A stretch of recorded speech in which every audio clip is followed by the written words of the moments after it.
Metz, November 1944. The city was a fortress, its streets slick with mud and fear. American soldiers of the 95th Infantry Division, the Iron Men of Metz, advanced through a labyrinth of death. Every window, every shadow threatened violence. The fighting was brutal. House to house, room to room. Progress was measured in blood-soaked yards. German defenders, deeply entrenched, used the city's ancient forts to deadly effect. Patton's Third Army had encircled Metz, but taking it was another matter. Snipers haunted the ruins, turning every step into a gamble. The city itself seemed to fight back, its stone walls absorbing artillery, its river and rain slowing every move. Morale was fragile, held together by dark humor and hope. In this chaos, survival depended on quick thinking, not just orders. Private Jack Donovan, a young marksman from Ohio, learned this the hard way. He'd seen friends fall to unseen snipers. The enemy's tactics were unpredictable, the rules of engagement useless. Donovan realized he had to adapt or die. The Germans were cunning, using the city's maze to their advantage. Every near miss, every loss taught him that outsmarting the enemy was the only way forward. The established playbook was failing. To survive, Donovan would have to become as elusive as the ghosts he hunted. In Metz, ingenuity was the only weapon that mattered, and Donovan was ready to fight differently. The German snipers in Metz perfected a deadly trick, Doppelstellung, double position. They set up a real firing nest and a decoy, often a helmet on a stick or a mannequin. The decoy drew fire, exposing the American's position. The real sniper, hidden elsewhere, waited for the telltale muzzle flash. One shot, and the hunter became the hunted. This tactic bred paranoia. Every target could be a trap. Donovan had seen it firsthand, a friend lured by a decoy, killed by a shot from another window. The standard counter-sniper playbook failed here. Firing at a suspected sniper was almost suicidal. The Doppelstellung forced hesitation, turning a marksman's instincts against him. Donovan knew he couldn't keep playing by the enemy's rules. He needed a way to see without being seen, a way to confirm a target without risking his life. The psychological toll was immense, but necessity drove innovation. The Americans needed a new approach. Donovan was determined to find it. The enemy's cleverness demanded an answer. The next move would have to be his. Survival depended on it. In a bombed-out bakery, Donovan found inspiration in a cracked shaving mirror. As sunlight reflected off its surface, he realized he could see behind him without moving. What if he could use a mirror on his rifle to look around corners? The idea was simple, but radical. Metz demanded new solutions. Rules and manuals were useless here. A mirror could let him peek over walls or around corners, keeping his body safe. He imagined mounting it ahead of his scope, scanning for snipers without exposing himself. If the target was a decoy, the German would see only a rifle and a glint of glass. Donovan could observe, confirm, and withdraw, never giving away his position. It was a way to beat the Doppelstellung at its own game. No special equipment, just a soldier's ingenuity. The idea took root. Hope flickered in the darkness.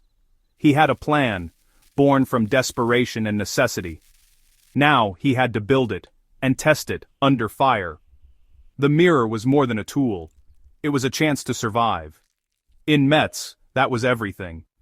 Donovan's next move would change the fight.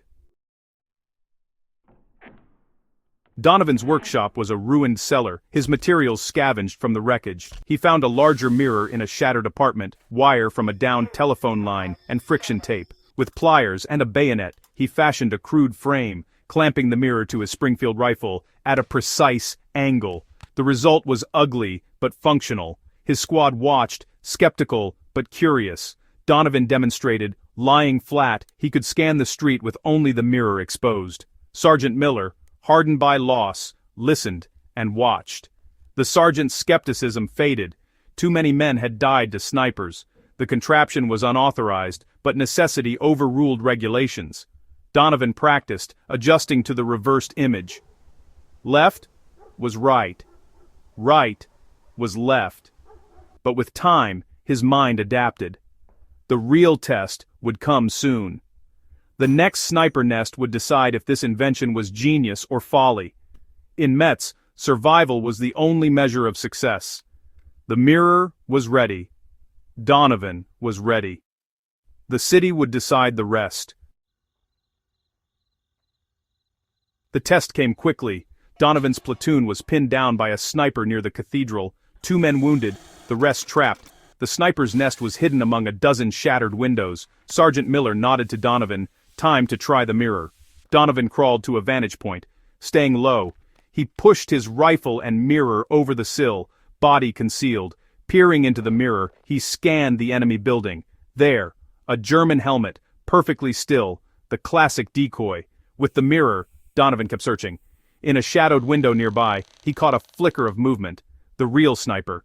He pulled back, unseen, and relayed the position to Miller. The bar gunner opened fire on the true nest. Silence followed. Then the platoon advanced.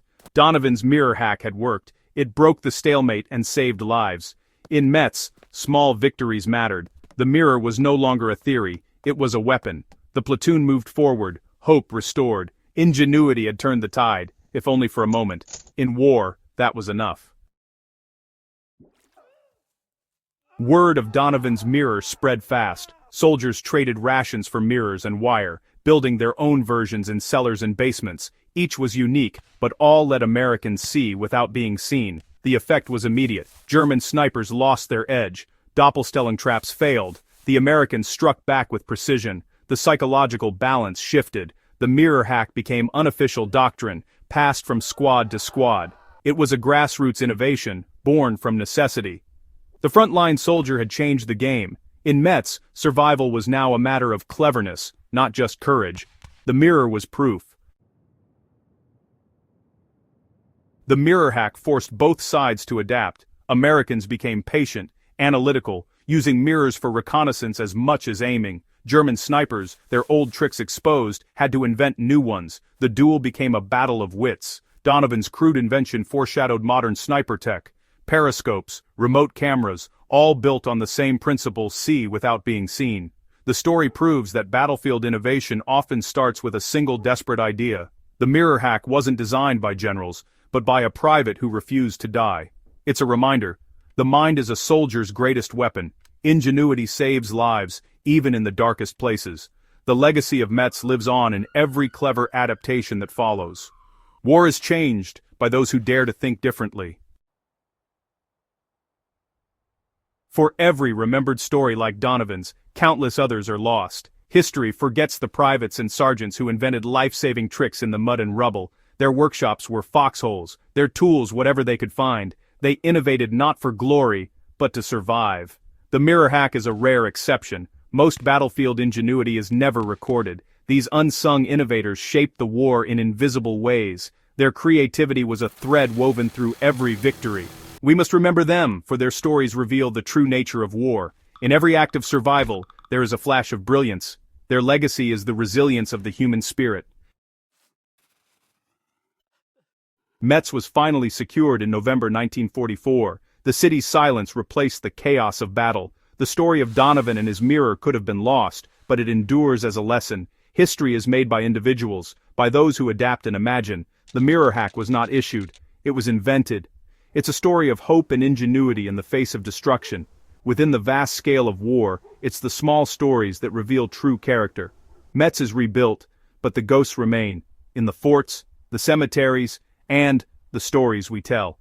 By remembering Donovan, we honor all who use their wits to survive. Their legacy is not in monuments, but in the enduring power of a simple idea.